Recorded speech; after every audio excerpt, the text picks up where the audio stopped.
Working in a new environment is always a bit weird at first. You're unfamiliar with the surroundings and the people around you, but it grows on you with time. But that's only for people who have nice, permanent office jobs, not those working 5 jobs a day. For people like me, having a job is a blessing on its own because of not having a high school diploma, let alone worrying about an unfamiliar work environment. That was the reason I had always done multiple petty part-time jobs to earn my keep. But as time went by, I became tired of stumbling from work to work and started longing for those boring jobs that people complain so much about. That was why I desperately started looking for a stable job. When I came across a classified ad while working for newspaper delivery, which said, "Looking for a permanent job with good pay? No high school diploma or work experience is needed. Apply now on the given number." When in a desert, even a glimpse of an oasis is enough to keep one going forward, and that ad was the same ray of hope as a distance glance as an oasis. Holding the newspaper in my hand, I couldn't think of anything else except that it was my only opportunity. So I immediately put the number on my phone and then sped up my work, so that I could finish early to call HR for an interview. After finishing my work with the flash speed, I sat down on a park bench and dialed the number. After the 5th ring, a woman picked up the call. She stated the company name and asked what the call was regarding. "Ma'am, I saw your ad in the newspaper. Is it true that you provide a job without a high school diploma or experience?" I said in a low, nervous voice that lacked the essence of confidence. "Are you looking for a job, sir?" she asked again. "Yes, but I don't have a proper education or experience." My tone went even down as I said that, feeling ashamed of myself. "Don't worry about that, sir. Our company prioritizes talent over education, so you can come to the interview tomorrow at 11 a.m. if possible." The professionalism in her tone made me feel a bit relaxed, and I told her I would be there before disconnecting the call. My message tone rang 5 minutes after disconnecting the call, informing me that the interview had been scheduled for that company. I felt so excited that I could feel a little jittery feeling inside my tummy. Guess this is what people talk about when they say they felt butterflies. The rest of the day, I happily finished my other part-time jobs while humming Taylor Swift's Me song. The next morning, I woke up early, took a bath, and put on the best suit that I owned for the interview. I had already canceled the part-time jobs for today in advance, so I had nothing else to do except wait impatiently for the time to pass. At the last clock stroke of 10, I rushed out of the apartment in a hurry, even though I had plenty of time to reach the place.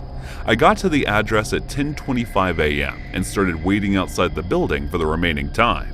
I walked in just a minute before the scheduled time and saw 2 other candidates waiting ahead of me for the interview. After about 10 minutes, they called my name, and I walked into the office. They didn't ask many questions, only my name, where I lived, and how much salary I was hoping for. I never expected to get selected, but I felt over the moon as they said I could join them the next day. It was like a dream come true for me. I went to the company the next day and was surprised to see that the other 2 candidates from the interview were also selected. During the introduction, I got to know what their names were, Alex and Marcel. They were also like me, with no high school diploma or proper work experience. After that, we were introduced to 2 women who were supposed to be our trainers for the job, but looked a lot younger for the position they were in.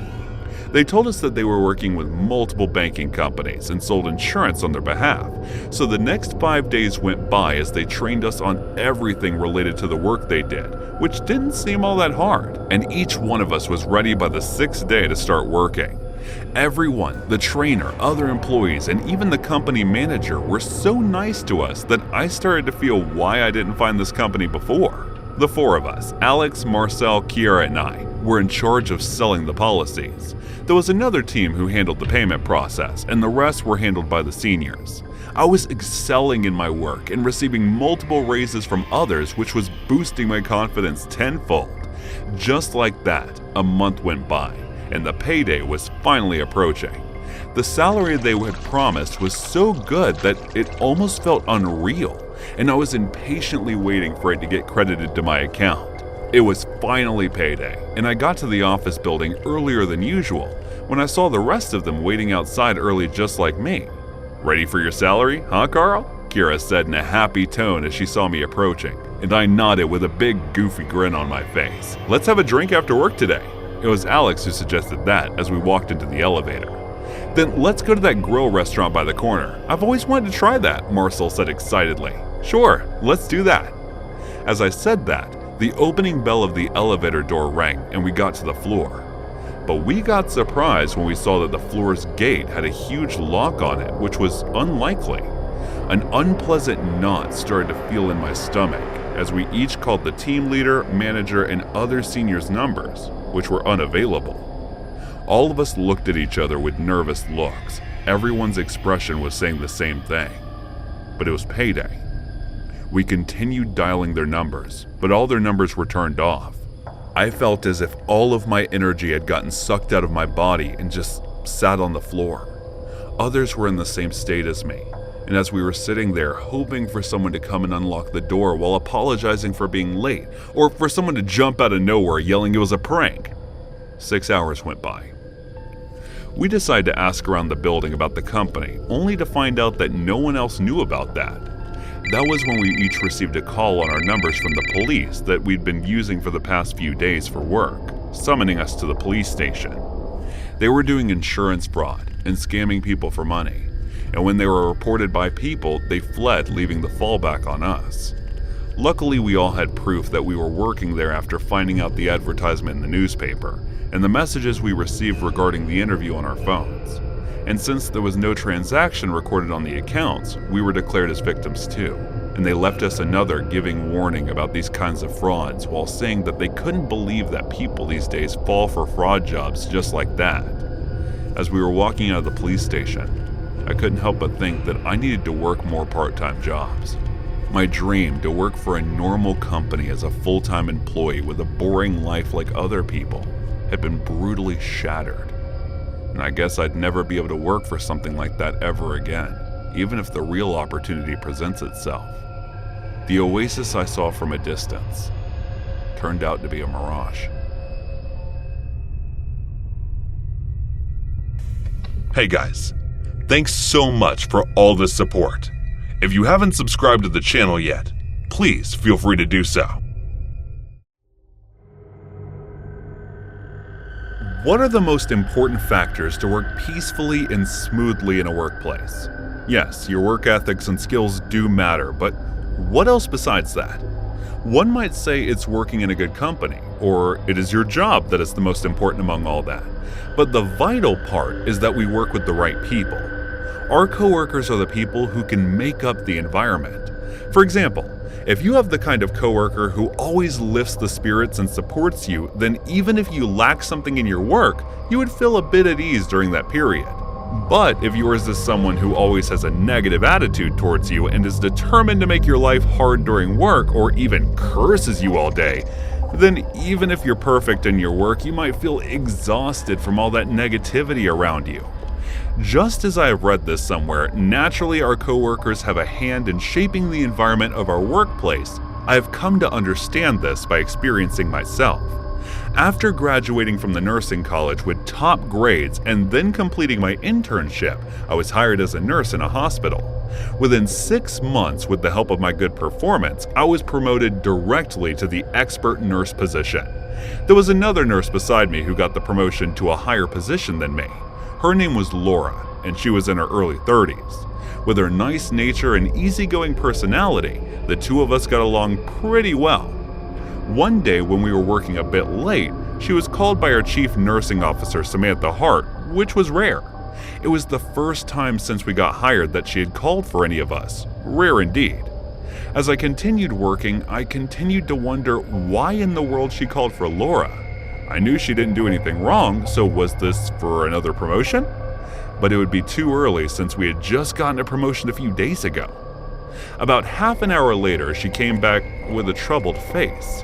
I didn't get the time to ask her about what summoned the chief's office since there was too much work to do, but I could notice her being overly attentive and careful with every patient than normal.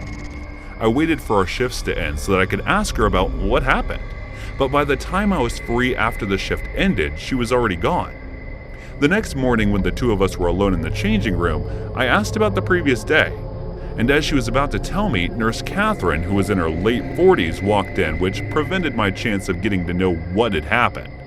Nurse Catherine was one of the oldest nurses among us, and from what I've heard from other nurses, she was the only one who had gotten one promotion for over 10 years of her working there. Even though I didn't get the chance to know her, I still guessed that the issue with her promotion might be the reason for her constant rude behavior with her coworkers. After that day, I started seeing more of her, and with Laura's face starting to get smaller and smaller as if she was disturbed by something. Then one day I saw Catherine suddenly bursting in while the two of us were working and started to shout at Laura for no reason. She was saying something went wrong with the patient on bed number 32 because of her this afternoon, but I knew for a fact that the blame she was putting on Laura was baseless since she was attending to another patient in the emergency room with me.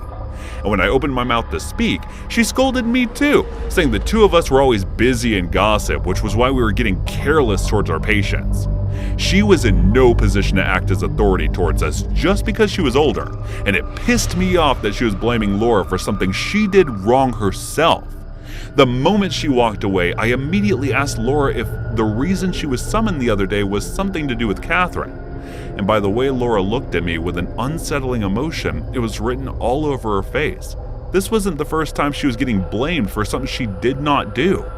It was mind-boggling to see that one of my nicest coworkers was getting bullied like that by an old, incompetent, and jealous lady. So I walked to the chief's office to tell her about what was happening there. But when I reached her, I heard from the door that Catherine was already there complaining about things and making Laura the recipient of her blame. I was angry about whatever was going on, so I decided not to stay still and let this continue. But since barging in at that moment might not be in my favor, I went back. The same evening, right before our shifts were to end, Laura was summoned once more, but this time I decided to follow her since I was decided to act. When the chief saw me walking in with Laura, she looked at me with a surprised expression and said, "Is there something important, Kira?" I nodded yes in response, but she told me that she would talk to me after having a word with Laura first, and then she started to scold her for the same things that Catherine blamed her for. "I guess jealousy wins the favor here," I muttered. The chief heard me. "What did you say?" She turned her head toward me and asked in an angry voice. "Sorry to speak out of turn, but I am not wrong when this might not be the first time someone is wrongfully getting accused of something they did not do," I said while continuing to focus my gaze on the ground. "What do you mean wrongfully accused?" she asked while doubtfully raising her eyebrow. I apologize in advance because what I'm about to say might sound rude to you, but did you get it investigated before believing every word that she said? How can you believe that in every case that Catherine and Laura get in charge together, the fault is always with Laura, just because Catherine tells you so? And I was wondering why she hasn't gotten the promotion even after working for years. This time, what you're scolding Laura for, she was only in charge of the patient in the evening, but during the afternoon, when the wrong meds were given to her, it was Catherine who was taking care of her. You can even double check that if you want, but if this is about you currying favor for her just because she was once your colleague, then you're being unfair, I stated facts. Yes, you're sounding rude, but since you were saying something I overlooked, I'll let this one slide. You can go, Laura. I'll be investigating all the matters regarding you by myself, and you can go as well if you were here for this, Kira, Chief Samantha said with a serious expression on her face, but she sounded convinced. After exiting the office, Laura thanked me for standing up for her with tears in her eyes. The next evening, it was Catherine who got summoned, and when she came back with an expression that said she told off, I felt happy inside. The next morning, I heard from other nurses that she was suspended for 15 days. Well, I never wanted that, but if it can make her take responsibility for her wrongdoings and own up to them, then it was for the better. I still can't believe what jealousy can make people do, and I hope I never get overwhelmed with such emotions in my life. 2 summers ago, I downloaded the dating app Hinge. I'd heard from friends that it was one of the better platforms for LGBT folks to find dates, so being a lesbian, I decided to give it a go. I found it to be just as good as my friends had mentioned, as the little prompts really give you an idea of what people are like before you actually connect with them. I hate to sound like this horror story is sponsored by Hinge and Raid Shadow Legends or something, but it really was refreshing to find a dating app that seemed to focus much more on personality than just a person's looks. Anyway, I'm just flicking through profiles, sending out the odd message here and there when I come across the profile of a girl called Amy. Amy was hotter than hot. She was literally my type too. Cropped dyed hair, sleeve tattoos, but a painfully adorable little face with these big, shining green eyes. On top of that, her job title said motorcycle mechanic, and there were legit photos of her working on old Harleys and whatnot, which, again, I thought was like the hottest thing ever. I double-tapped the picture of her working on the bike, typed in a message like, "This is so cool," and then just hoped and prayed that she'd be back in touch. It couldn't have been 20 minutes that passed before I got a little alert saying that Amy has invited you to start the conversation, or something like that. I'm thinking, no way. Is this a real profile? Sometimes a girl might take literally weeks to match with you, and here was Amy, hitting me up after less than an hour. I had my doubts, put it that way, but doubts that were quickly put to bed when she turned out to be charming, witty, and highly intelligent. We didn't always see eye to eye on certain issues, but the fact that she seemed reasonable and open to compromise was like the polar opposite of a red flag. It was like a blue flag or something. Something that screamed potentially wifey material over here. And as much as I tried not to hype the whole thing up, I was super excited to meet her to see if we had as much chemistry in person. So we arranged a meeting at a local coffee shop, nice and public for a first-time meeting. We're talking on Telegram by this point too, so she was able to send me a picture of the outfit she planned on wearing, just so I could recognize her. And oh my god, she looked gorgeous. I didn't think I could get any more nervous than I already was, but when I saw her in that flannel shirt with the sleeves rolled so her tats were showing, I swear I felt my blood pressure ramp up by 5 notches. Anyway, I take a few deep breaths, psych myself up to meet her, then head out of my apartment and around to the coffee place. Anyone who's been on a first date for the first time in a while will tell you how nerve-wracking it can be. Standing there, or sitting there, trying to look cool, while simultaneously being nervous as you're rubbernecking for any sign of your date. So that's the kind of mood I'm in as I'm standing outside the coffee place, stewing in my own anxiety for 10 minutes, then 15, then 20. By the time I'd been waiting for a half hour, I was starting to get a little worried. Amy had mentioned that traffic was awful, so I figured she might be a few minutes late. But a whole half hour late? I was starting to think I was being stood up. I shoot Amy a text asking how far away she was.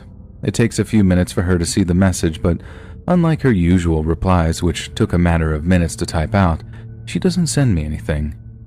I figured that might be because she's driving, so I decide to give her a call just in case it's more convenient for her to talk that way. But again, there's no answer. I'm trying my best not to panic, telling myself like, it's fine, she's just busy, don't freak out. But I think deep down I knew it was all too good to be true. We'd matched too fast, she'd been too nice. I mean, she was objectively way out of my league, but it didn't make what came next any easier to deal with. I'm practically staring at our message thread on my phone, praying she'll either call or I'd get that little Amy is typing thing so I can at least know that she's still there. Then thank God. I see that little typing notification, and I feel this pure wave of relief wash over me, expecting her message to say something along the lines of, "Oh my God, I'm so sorry I'm late." But it didn't say that. It said something entirely different. And although I can't remember exactly what the message said, as I didn't exactly keep it around my inbox for long, it said something like this. Okay, I think this has gone on long enough, and I have to come clean. I'm not a lesbian. I'm not even a girl. Sorry to catfish you. I just thought you were hot and wanted to check you out in person. In person? What did they mean by in person? What followed was the most horrifying moment of revelation that I've ever experienced. Not only was Amy not real, or at least not the person I thought I was talking to, but the psycho creeper who got off on inconveniencing lesbians was actually there, somewhere not too far away, watching me. It made my skin crawl. I was angry, upset, confused, but the feeling that seemed to override all others was fear. The pure terror of being seen by someone or something that you can't see in turn. I start spinning around trying to find the creep staring at me, but no one seemed to be watching, or if they were certainly doing a great job of hiding it. Then, and I'm not even sure what compelled me to do this, but I started looking up. Now, the coffee place I was standing outside was surrounded by tall buildings, possibly the reason my instincts were screaming like, up, up, up. I must have looked like I was losing my mind out there, spinning like a top with this terrified look on my face, but suddenly, I saw him. Standing about 5 stories up in a large open window was the figure of a man.